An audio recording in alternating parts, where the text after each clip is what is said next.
Hello बच्चों, let's read the question. The question says कफर cells are involved in. Question हमसे पूछा गया जो कफर सेल्स होती हैं वो कहाँ पर इन्वॉल्व होते हैं, क्या काम करवाती है. So now let's start the question. सबसे पहले मैं क्वेश्चन को सॉल्व करने का की कॉन्सेप्ट देखूंगी. की कॉन्सेप्ट से क्वेश्चन को सॉल्व करने का की कॉन्सेप्ट क्या है हमारे की भाई हमें कफर सेल्स के बारे में नॉलेज होनी चाहिए, राइट. मुझे पता होना चाहिए कि कफर सेल्स क्या होते हैं, क्या इनका काम है, क्या इनका फंक्शन है, तो मैं क्वेश्चन को इजिली सॉल्व कर सकती हूँ. अगर मैं कफर सेल्स की बात करूं, उनके बारे में समझाऊं, उससे पहले कि आप एक पॉइंट नोटिस करते हैं, कुछ तो याद रखने की कोशिश करते हैं. जो कफर सेल्स होते हैं वो डिस्कवर करे गए थे, ठीक है. इनके डिस्कवरी के अंदर रोल था एक जर्मन एंटोमिस्ट का. किसका? एक जर्मन एंटोमिस्ट. एंटोमिस्ट क्या, जो एनाटॉमी पढ़ रहे हैं उनको हम एंटोमोइस्ट कहते हैं. सो दीज आर एंटोमोइस्ट थे एक हमारे, जिन्होंने क्या करा था, कफर सेल्स की डिस्कवरी करी थी. इनका नाम क्या था? इनका नाम था कार्ल डब्ल्यू कफर. तो इन्होंने अपने नेम पर ही क्या करा, इन कफर सेल्स को नाम दे दिया कि भाई मैंने इनको डिस्कवर करा, तो इनका नाम क्या हो गया, कफर सेल्स हो गया. ठीक है. ज्यादातर आपने देखा होगा बायोलॉजी में, आपको कई बार ऑब्जर्व करा होगा आपने, जिस साइंटिस्ट ने डिस्कवर करा किसी भी चीज को, उसी की बेसिस के ऊपर उसका नाम दे दिया गया. ये हमने कई बार ऑब्जर्व करा है. अब अगर मैं कफर सेल्स की बात करूं तो कफर सेल्स क्या होती है? स्पेशलाइज्ड सेल है. अपने आप में क्या होती है? स्पेशलाइज्ड सेल्स है. स्पेशलाइज्ड स्पेशलाइज्ड सेल्स ये कहाँ पर होते हैं, कहाँ पर ऑब्जर्व होते हैं, एक एक पॉइंट अभी हम इसको देखेंगे. जर्नली अगर मैं बोल दूं तो एक स्पेशलाइज्ड सेल्स कहाँ पर होते हैं, ये लिवर के हैं. ठीक है. लिवर के स्पेशलाइज्ड सेल को मैं कफर सेल्स बोल रही हूँ. अब स्पेशलाइज्ड क्यों बोला गया, इसके पीछे कोई ना कोई रीजन होगा भाई मेरा, ऐसे तो मैं बोल नहीं दूंगी. तो स्पेशलाइज्ड सेल इनको क्यों कहते हैं? बिकॉज ये क्या कर रहे हैं, जो हमारा लिवर होता है उसकी रेटिकुलर एंडोथेलियल सिस्टम जो होता है लिवर का, वहां पे क्या करते हैं, उसकी जो होती है साइनोसॉइड की लाइनिंग, किसकी?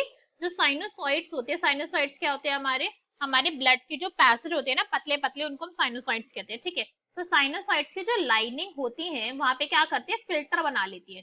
क्या करवा लेती है? वहां पर ये बन जाती है, एक तरीके से फिल्टर बन जाती है. फिल्टर बन गई, दैट मीन्स छन्नी बन गई.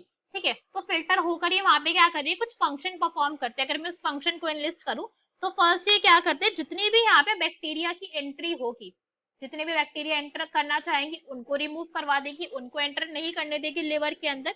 और अगर मैं बोलूं कोई भी एंटर करना चाहता है फॉरेन प्रोटीन, फॉरेन प्रोटीन से क्या मतलब, जो मेरी बॉडी से बिलोंग नहीं करता, जो मेरी बॉडी के अंदर जिस प्रोटीन की फॉर्मेशन नहीं हुई है, उसे हम फॉरेन प्रोटीन करें, तो उसकी एंट्री को भी लिवर के अंदर क्या करवा देता है, बैन करवा देता है कि भाई भाग जाओ यहाँ से, आप बॉडी के अंदर नहीं बने हो, आप बॉडी के नहीं हो, तो आप जाओ यहाँ से. तो ये क्या कर रहे हैं, अपने आप में के अंदर एक फिल्टर बना रहा है. कहाँ पर? जो रेटिकुलर एंडोथेलियल सिस्टम होता है लिवर की, वहां पे साइनोसॉइड की लाइनिंग के अंदर. ठीक है. लाइनिंग क्या भाई? लाइनिंग को हम कह सकते हैं कि जो वहां पे एक लेयर से बन गई है, दिस इज लाइनिंग. ये पॉइंट हम समझ सकते हैं. वहां पे क्या कर रहे हैं, एक फिल्टर बना रहे हैं. ये अपने आप में कैसे होते हैं कि अगर कोई बैक्टीरिया आ गया, ठीक है, कोई बैक्टीरिया आ गया, चलो बाई चांस अंदर, तो ये क्या करेगा, ये कफर सेल्स आएंगे और कर देंगे इसके फैगोसाइटोसिस, खा जाएंगे इन्हें. कि भाई जब मैंने मना करा था तुम्हें कि नहीं आना है अंदर, तो फिर क्यों आए हो, आ गए हो तो चलो मैं खा जाता हूँ तुम्हें. तो क्या करता है, फैगोसाइटोस कर जाता है इन आने वाले पैथोजेंस को, इन आने वाले बैक्टीरिया को, और उनकी किलिंग कर देता है. ठीक है. तो क्वेश्चन में हमसे यही पूछा गया था कि भाई कफर सेल्स किस चीज के अंदर इन्वॉल्व होती है. ऑप्शन रीड करेंगे, देखेंगे कौन सा यहाँ पे करेक्ट होगा. First is phagocytosis. तो भाई ए ही हमारा करेक्ट आंसर हो गया. ए करेक्ट है. आगे के ऑप्शन रीड करते हैं. B sensory activity. नहीं, सेंसरी एक्टिविटी में तो कोई रोल नहीं है. ना हमें यहाँ पे कोई न्यूरॉन्स दिखा, ना यहाँ पे हमें कुछ और दिखा, ऐसा कोई चीज जिससे हम बोल सके सेंसेशन के अंदर हेल्प करा है. So this is incorrect. Toxic secretion. नहीं, इसने कोई टॉक्सिक थोड़ी रिलीज करा है जिससे क्या हो, पैथोजन की किलिंग हो जाए, कुछ और हो जाए. इनकरेक्ट हो गया. एंजाइम सिंथेसिस, ऐसा भी कोई रूल नहीं था इसका.